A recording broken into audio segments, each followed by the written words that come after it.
So break that name down for me. Yeah, go ahead, Chris. Go ahead. Give me the ramifications Tell of us what the acronym. accrue means, my friend. Sure.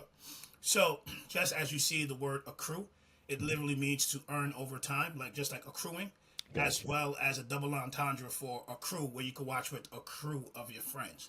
So, when you think about it, if you just look at it as most basic format, with Netflix or any popular streaming platform, is one person to many pieces of content. With the crew, it's many people to one piece of content. So what we were able to figure out is how to create that shared viewing experience. So it's real simple. You could be anywhere in the world. I could be the host, and I can invite different users that are currently on the platform to watch with me at the same time. So that's how the whole accrue and the accrue experience. Plus, you earn points and rewards, or basically accrue points and rewards for watching your favorite content. So that goes back to Kwasniak's point, which was how could that really be different besides streaming, right? So as you're watching, I don't know, Halloween or whatever you're into, you're earning points and rewards. And those points could then be transferred to in-app purchases. You could take it off platform externally. You could, share it with your other friends on the platform. So, and that was all Kwasniak because we gamified it. And he was real adamant about it. Like, we can't just be streaming. We got to have that thing. We got to have that thing that, nobody else could follow or copy. Let me ask you this. Go ahead. So number one, I love it because obviously you have Netflix, you have Prime Video, all that. But what you put together was more in terms of an app base where people can they can go on a date, in other words, right? And invite somebody on this woman or dude on their phone can watch the same movie and eat popcorn at the same time. Exactly. And then they're accruing points for other type of stuff, correct? Absolutely. Correct. Let me ask you guys this. What roles do all three of you play in, right? Because you guys are real cool, but obviously in Quasi, who's the one who's got the tech background? Who brought in talk a little bit about the roles that you guys both play, all three of you play, that made this union and be able to blossom Akcru. Quasi, why don't you start off with that, my brother? Oh, well, I call myself the architect because, I'm the tech guy behind the scenes. I handle the front end, the back end, whatever. Learned how to code in the past 4 years. And from there, it was just about adding the correct features, and with the leadership of Anthony and Pat, giving us more direction, it was just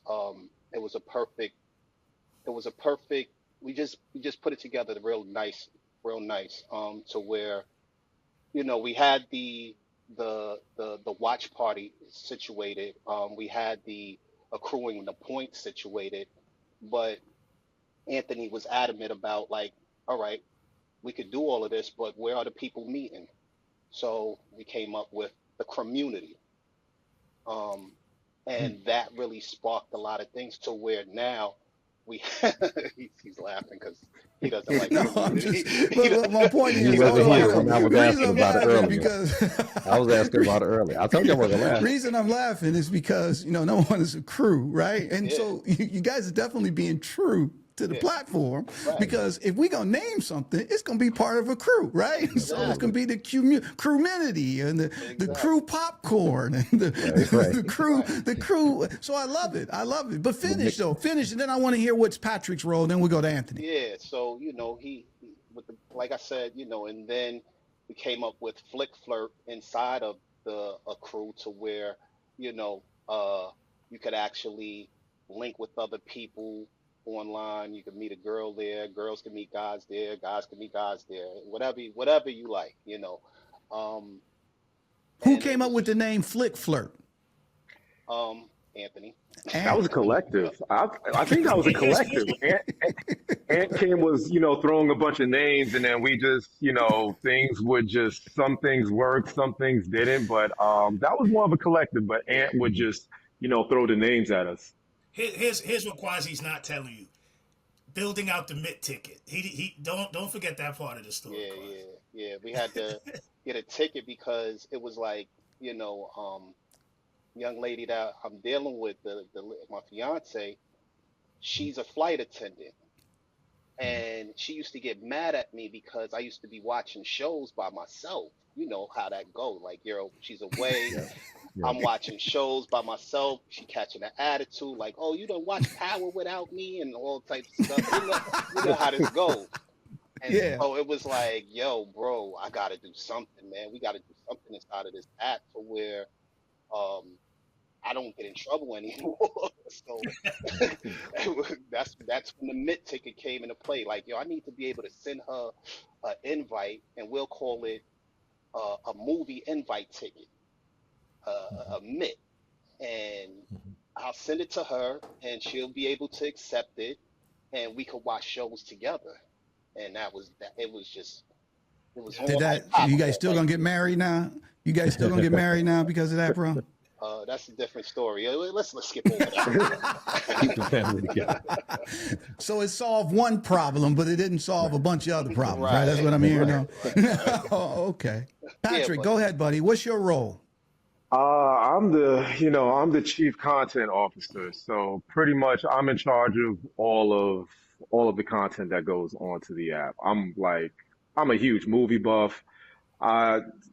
Ant will let you know that, we go back and forth when it comes to movie trivia, music trivia, all of that stuff. We just love it, love it, love it, love it. So I'm a real big on the front end as far as what the people want to watch. Independent films, big budget films, big studio films. That's good. That's just my thing. Like I'm constantly watching TV, movies, and will ask me anything. What song was this movie in? And I'm like, don't insult me, man. Don't insult me like that. Like that's child's play.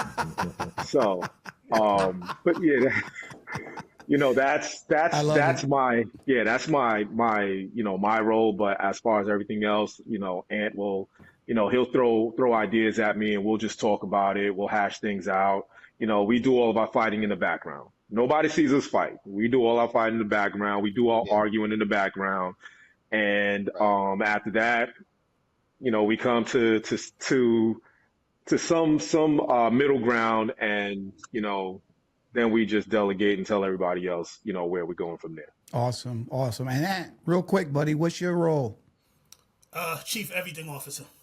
I mean, that's really it, But the thing that I love more than anything else, I love going out there, talking to investors, talking about Akcru. It's like having a cute baby, right? You want to show it off. And, just raising money and keeping the vision there. And with my two partners, I trust them. So, even if I come with a crazy idea, I know that they can streamline it and, make it happen. So just keeping the vision alive and having the team around to support them more than anything. Let me ask you this. When you are creating something from scratch, because you guys have hit a lane or a vein that wasn't struck before, without having the visual aids or the complete thing built out, you have to be extremely expressive and maybe have storyboards or whatever the case may be. How hard was it for you guys to even, because you're kind of learning on the fly, you kind of manipulating and massaging as you go. So those early meetings, trying to get this thing together to display the baby, how difficult was that? And what challenges did you face as entrepreneurs coming up and trying to create something into an ecosystem that may not be ready for it?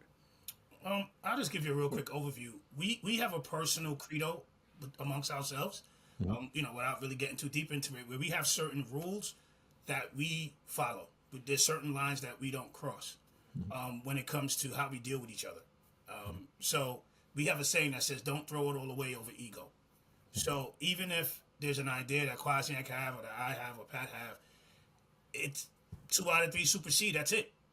It doesn't matter if I'm CEO, it doesn't matter if he's CTO, it doesn't matter, because the greater vision is the goal. So once we put those certain things in place, it minimized a lot of the things that we saw break companies up. Like, I'm CEO, everybody get the...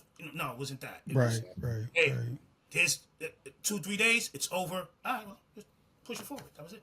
Yeah, that explains the community. Kwaz, you were going to say something? Right. Because, by the way, Pat can't say it, so... Anyway. That's all right. I just said it. I've been practicing. He's been practicing. I can see it too. I can see it in your neck movement. But when you're presenting this to, you talked about investors. You talked about making sure that this was set up to where people could see the vision realized. how hard is it to convince, or are you at the point where it's, open for display, or how did you guys get to that point where, okay, not only is this in our head, but now we have it to where we can actually, gain some following from it? When did that point happen? That's a Kwasniak question. Okay, It cool. came, it was a lot of pressure to where, you know, it's like this. He's, Anthony is the shooter. He's going out shooting, and I gotta supply the ammo. And I can't give him a broken gun for him to go into this war that we're going to be going against, because it's a war out here, going out here to go get this funding. So it was really on making sure that he was comfortable with the product, making sure that Pat had his input, making sure that we were all good with the product at the end of the day, and making sure that I can complete it in a timely like fashion, So after it was complete, and we felt like we had the MVP, the minimum viable product. After that, it was just like all guns are blazing.